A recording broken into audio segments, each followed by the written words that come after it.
Shri R V Babu, ഇവിടെ ചില സാമൂഹിക യാഥാർത്ഥ്യങ്ങൾ തുറന്നു പറഞ്ഞു എന്ന ഒരു തെറ്റ് മാത്രമേ വെള്ളാപ്പള്ളി നടേശൻ ചെയ്തിട്ടുള്ളൂ.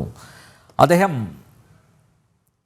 കഴിഞ്ഞ യോഗനാഥത്തിൽ അദ്ദേഹം കൃത്യമായിട്ട് ആ കാര്യങ്ങൾ പറഞ്ഞിട്ടുണ്ട്. കേരളത്തിലെ ഇടതു വലത് മുന്നണികൾ തുടരുന്ന അതിരുവിട്ട മുസ്ലിം പ്രീണനമെന്ന യാഥാർത്ഥ്യം മാത്രമാണ് ഞാൻ ഉറക്കെ വിളിച്ചു പറയുന്നത്.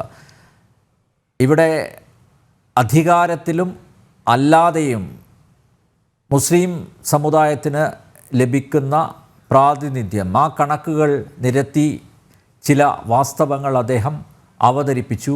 അതിലെന്തെങ്കിലും വിയോജിപ്പുണ്ടെങ്കിൽ ക്രിയാത്മകമായി പ്രതികരിക്കാം എന്നാണ് അന്ന് അദ്ദേഹം യോഗനാഥത്തിൽ പറഞ്ഞത്. പക്ഷേ അദ്ദേഹത്തെ കടന്നു കയറി ആക്രമിക്കുന്നു. അദ്ദേഹം RSSന് വിടുപണി ചെയ്യുകയാണ്. അങ്ങനെയൊക്കെയാണ് ഇന്ന് സുപ്രഭാതത്തിലെ എഡിറ്റോറിയലിൽ വന്ന വിമർശനം. എങ്ങനെ കാണുന്നു ഈ വിഷയത്തെ? ശ്രീ അനിൽ നമ്പ്യാർ, നമ്മുടെ വെള്ളാപ്പള്ളി നടേശൻ ലോക്സഭാ തെരഞ്ഞെടുപ്പ് ഫലം പുറത്തു വന്ന പശ്ചാത്തലത്തിൽ നടത്തിയിട്ടുള്ള അദ്ദേഹത്തിന്റെ അദ്ദേഹം അഭിപ്രായമായിട്ട് പറഞ്ഞു. പിന്നീട് അത് യോഗനാഥത്തിന്റെ ലേഖനവുമായിട്ട് വളരെ ശക്തമായിട്ടുള്ള രീതിയിലുള്ള ഒരു ലേഖനമായിട്ട് പുറത്തു വന്നു. നിലവിലെ സാമൂഹ്യ യാഥാർത്ഥ്യങ്ങളെ പച്ചയായി തുറന്നു കാണിക്കാൻ തയ്യാറായി എന്നുള്ളതാണ് വെള്ളാപ്പള്ളി നടേശനെതിരായിട്ടുള്ള ഈ ആക്രമണങ്ങൾ മുഴുവൻ പിന്നിലുള്ളത് എന്ന് നമുക്ക് കാണാൻ സാധിക്കും. വെള്ളാപ്പള്ളി നടേശൻ പറഞ്ഞതിൽ എവിടെയാണ് ആർക്കാണ് തെറ്റാണെന്ന് പറയാൻ സാധിക്കുക?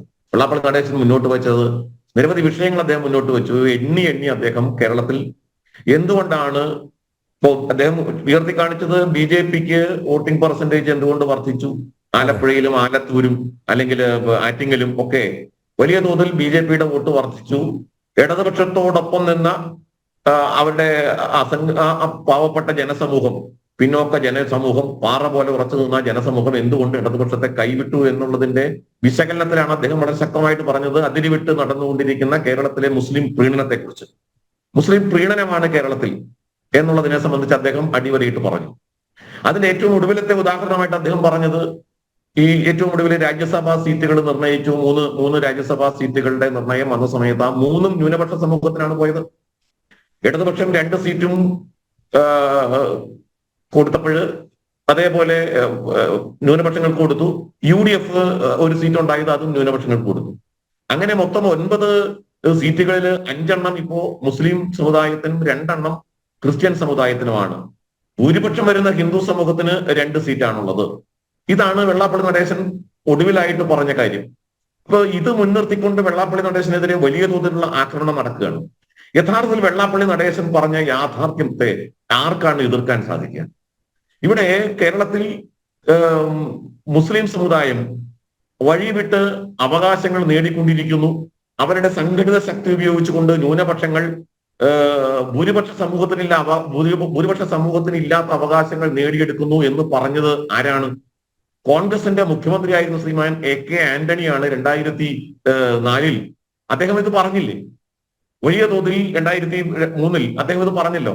വലിയ തോതിൽ ന്യൂനപക്ഷ സമൂഹം സമ്മർദ്ദ ശക്തി ഉപയോഗിച്ചുകൊണ്ട് സംഘടിത ജനവിഭാഗം ആയിട്ട് അവര് ഭൂരിപക്ഷത്തിന് ഇല്ലാത്ത അവകാശങ്ങൾ നേടിയെടുക്കുന്നു എന്ന് പറഞ്ഞത് മുഖ്യമന്ത്രി AK ആന്റണി അല്ലേ? അപ്പൊ അങ്ങനെ സംഘടിത ശക്തി ഉപയോഗിച്ചുകൊണ്ട് നേടിയെടുക്കുന്നു എന്നുള്ള പരാതി വെള്ളാപ്പള്ളി നടേശന് മാത്രമല്ല. ഒരു സമയത്ത് ശ്രീമാൻ G. സുകുമാരൻ നായർ, NSSന്റെ general secretary G. Sukumaran Nair പറഞ്ഞില്ലേ കേരളം ഭരിക്കുന്നത് 3 കൂമാരാണെന്ന്? കുഞ്ഞുഞ്ഞ്, കുഞ്ഞുമാണി, കുഞ്ഞാലിക്കുട്ടി. ഇവർ ചേർന്നുകൊണ്ടാണ് കേരളം ഭരിക്കുന്നത്. താക്കോൽ സ്ഥാനങ്ങളിൽ മുഴുവൻ ഇവരാണ് എന്ന ആക്ഷേപം ഉന്നയിച്ചത് അന്നത്തെ NSSന്റെ ജനറൽ സെക്രട്ടറി ശ്രീമാൻ G. സുകുമാരൻ നായരായിരുന്നില്ലേ? അപ്പൊ കേരളത്തിലെ വെള്ളാപ്പള്ളി നടേശന് മാത്രമല്ല ഈ പരാതിയുള്ളത്. കേരളത്തിലെ മുഴുവൻ ഹിന്ദു സമൂഹത്തിനും ഈ പരാതിയുണ്ട്. കേരളത്തിലെ സംഘടിത ശക്തി ഉപയോഗിച്ചുകൊണ്ട് ഈ ഒരു സമ്മർദ്ദ ശക്തിയായിട്ട് സംഘടിത വോട്ട് ബാങ്ക് ഉപയോഗിച്ചുകൊണ്ട് ബലത്തിൽ ഈ മുസ്ലിം സമൂഹം, പ്രത്യേകിച്ച് മുസ്ലിം സമൂഹം ഇപ്പോ മുസ്ലിം സമൂഹമാണ്. കാരണം കേരളത്തില് ന്യൂനപക്ഷം എന്ന് പറഞ്ഞാൽ ഇടതുപക്ഷ മുന്നണി അധികാരത്തിൽ വന്ന ഈ കഴിഞ്ഞ 6-7 വർഷം കൊണ്ട് കേരളത്തിലെ ന്യൂനപക്ഷം എന്ന് പറഞ്ഞാൽ ഇസ്ലാമാണ് എന്ന നിലയിലേക്ക് മാറിയിട്ടുണ്ട്. അപ്പൊ ഇസ്ലാം എന്ന് പറഞ്ഞാൽ ഇടതുപക്ഷമാണ്, ന്യൂനപക്ഷം എന്ന് പറഞ്ഞാൽ ഇസ്ലാമാണ്. ഇങ്ങനെ ഒരു സമവാക്യത്തിലേക്കാണ് കേരളം ഇപ്പോൾ എത്തി നിൽക്കുന്നത്. അതുകൊണ്ട് ഇസ്ലാമിന്റെ താല്പര്യം എന്തൊക്കെയാണോ അതാണ് ഇടതുപക്ഷത്തിന്റെ താല്പര്യം. അതുകൊണ്ട് ഇസ്ലാം എന്തിനെയൊക്കെയാണോ മുറുകെ പിടിക്കുന്നത്, എന്തിനൊക്കെ വേണ്ടിയാണോ മുദ്രാവാക്യം മുഴക്കുന്നത്, ആ മുദ്രാവാക്യം ഇടതുപക്ഷത്തിന്റെ മുദ്രാവാക്യമായിട്ട് മാറുന്നു. അവർ പാലസ്തീൻ വിഷയം ഉയർത്തും, ഇടതുപക്ഷം പാലസ്തീൻ വിഷയത്തിനോടൊപ്പം നിൽക്കും. അവർ ഹമാസിന് അനുകൂലമാണെന്ന് പറയും, ഇടതുപക്ഷം ഹമാസിനൊപ്പം നിൽക്കും. അവർ മുത്തലാഖിന് എതിരാണെന്ന് പറയും, മുത്തലാഖിനെ അനുകൂലിച്ചുകൊണ്ട് ശരീഅത്തിന് വേണ്ടി നിലകൊള്ളും. ഇടതുപക്ഷം ശരീഅത്താണ് ശരി എന്ന് പറഞ്ഞ് സുപ്രീം കോടതിയിൽ അഫിഡാവിറ്റ് നൽകുന്നു.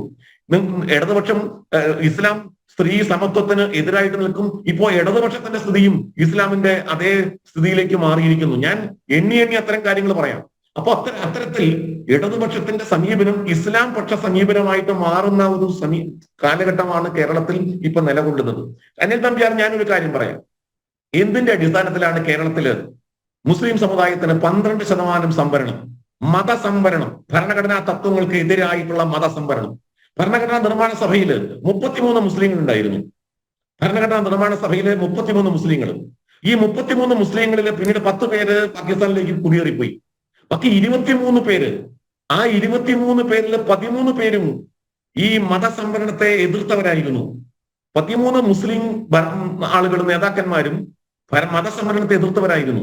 അപ്പൊ അങ്ങനെ മതസംവരണം ഭരണഘടനാ തത്വങ്ങൾക്ക് എതിരായിട്ട് നിലനിൽക്കൊള്ളുമ്പോൾ കേരളത്തിൽ 12% സംവരണം മുഴുവൻ മുസ്ലിം സമുദായത്തിനായിട്ട് കൊടുത്തുകൊണ്ടിരിക്കുക. മുഴുവൻ മുസ്ലിം സമുദായത്തിന്. On what grounds? ഏത് ഗ്രൗണ്ടിന്റെ അടിസ്ഥാനത്തിലാണ്? സച്ചാർ കമ്മിറ്റി പറഞ്ഞിട്ടില്ല കേരളത്തിലെ മുസ്ലിങ്ങൾ എൻറ്റയർ മുസ്ലിം കമ്മ്യൂണിറ്റി പിന്നോക്കമാണെന്ന് സച്ചാർ കമ്മിറ്റി പറഞ്ഞിട്ടുണ്ടോ? എൻറ്റയർ മുസ്ലിം കമ്മ്യൂണിറ്റി പിന്നോക്കമാണെന്ന് മണ്ഡൽ കമ്മീഷൻ റിപ്പോർട്ട് പറഞ്ഞിട്ടുണ്ടോ? ഇല്ല.